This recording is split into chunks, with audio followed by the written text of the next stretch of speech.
Hello everyone, आजच्या नवीन व्लॉगमध्ये तुमचं स्वागत आहे। आज मी तुम्हाला दाखवणार आहे की ब्लाऊज पीसवर जर ऑलरेडी वर्क केलेला असेल तर तो फिनिशिंगने आपण कसं स्टिच करणार आहोत। कारण हे वर्क कंपनीमध्ये केल्यामुळे त्याला कुठे माप वगैरे काही हे नसतं, मेजरमेंट टाकलेलं नसतं।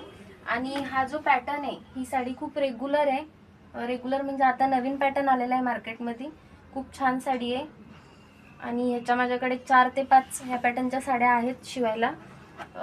हा जो पॅटर्न दिलेला आहे तो ट्यूब ब्लाऊजचा आहे, सिवलेस पण नाही आणि सिंपल ब्लाऊजचा पण नाही, ट्यूब ब्लाऊजचा पॅटर्न आहे। पण तो आपण बोटनेकमध्ये स्टिच करणार आहोत। आणि बोटनेकचा जो बॅक आहे तो ह्या शेपमध्ये मी याच्यावर ड्रॉ करून घेतलाय। हा ब्लाऊज स्टिच करण्याच्या आधी एक मेन गोष्ट अशी आहे की ह्याच्यावर बीड्स वर्क आहे, पूर्ण भरलेला ब्लाऊज आहे। आणि ह्याच्यातला जर स्टिच करताना एखादा बीड्स जर आपल्या मशीनच्या सुईखाली आला तर मशीनचा मेंटेनन्स खूप येतो। आणि मेंटेनन्सपेक्षा जास्त महत्त्वाचं की आपल्याला वेळेवर मशीन रिपेअर करणारा कारागीर भेटला पाहिजे। तर मी हा जो अस्तरचा कपडा होता ज्याच्यावर आपण बॅकनेकची डिझाईन ड्रॉ केली होती तो ह्या ब्लाऊज पीसवर ठेवला आणि कैची उलटी करून ह्याच्यावर जे आपल्या स्टिचिंग लाईनवर जे बीड्स येत होते ते मी अशी कैची हलू हे करून सगळे फोडून घेतले की आपल्या स्टिचिंगमध्ये एकही त्यातला बीड्स येणार नाही आणि मशीनला काही त्रास होणार नाही। आता हे फोडून घेतलेले बीड्स तुम्ही बघू शकता, ज्याच्यावर आपली स्टिचिंग लाईन येते तिथलेच मी पूर्ण काढून टाकलेत।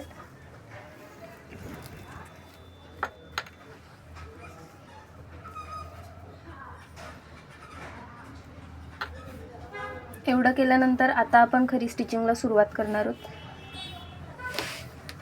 इथे बांधण्यासाठी नॉड असल्यामुळे मी इथून डायरेक्ट सुरुवात करणार आहे आणि पूर्ण ह्या लाईनवर स्टिच करून इकडे एंड करणार आहे।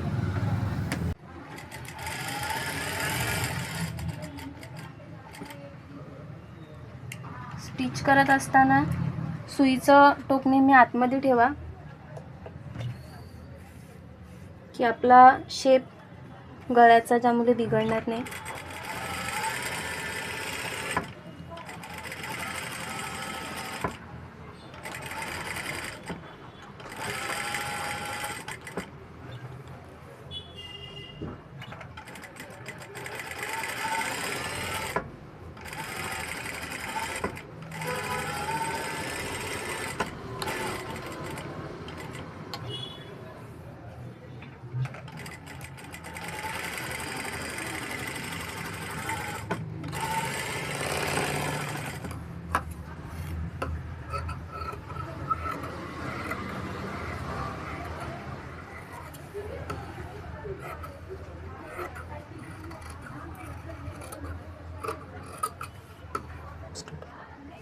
बॅकनेकचा जो शेप होता त्याच्यावर आपण पूर्ण याला शिलाई टाकून घेतली।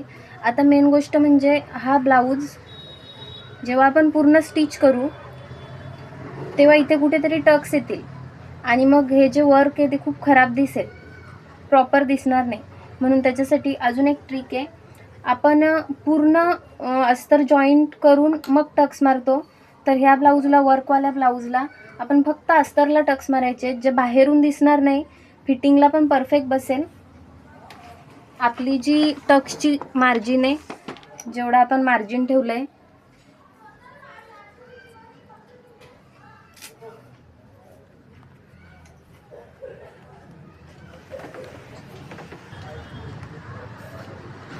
आता माझ्या मेजरमेंटनुसार मी इथे टक्स पॉइंट काढून घेतलाय।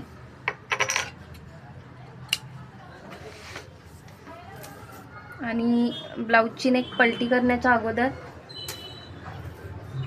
मी इथे टक्स देणार आहे।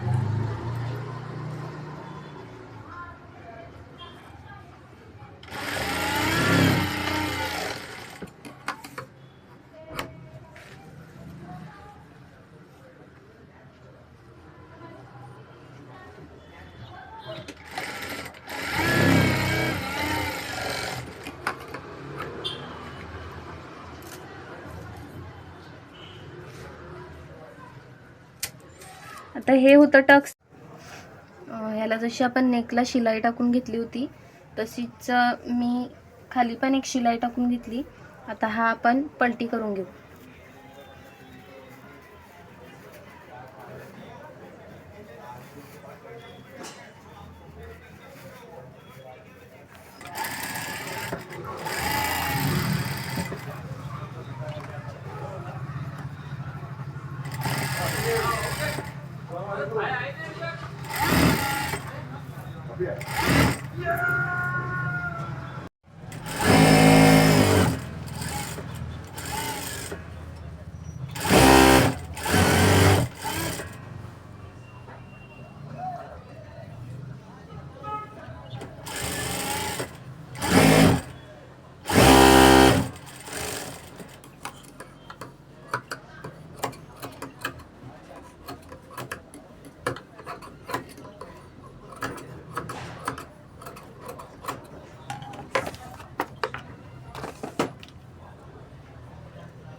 याला मध्ये बटन किंवा काही लावायला लागू नये, त्याच्यामुळे ते खूप विचित्र दिसतं, सूट नाही होणार. म्हणून मी त्याचं कपड्याची एक स्ट्रिप तयार केली, त्याला मध्ये स्टिच केली.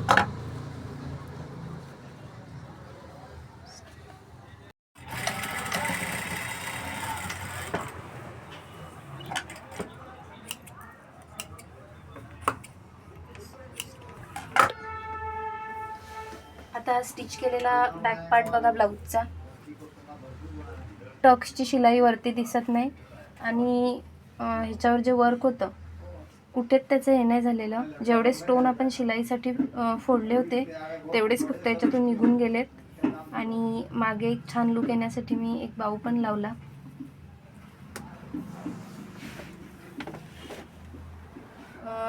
ही ब्लाऊज स्टिच करण्याची ट्रिक तुम्हाला कशी वाटली मला कमेंटमध्ये नक्की सांगा.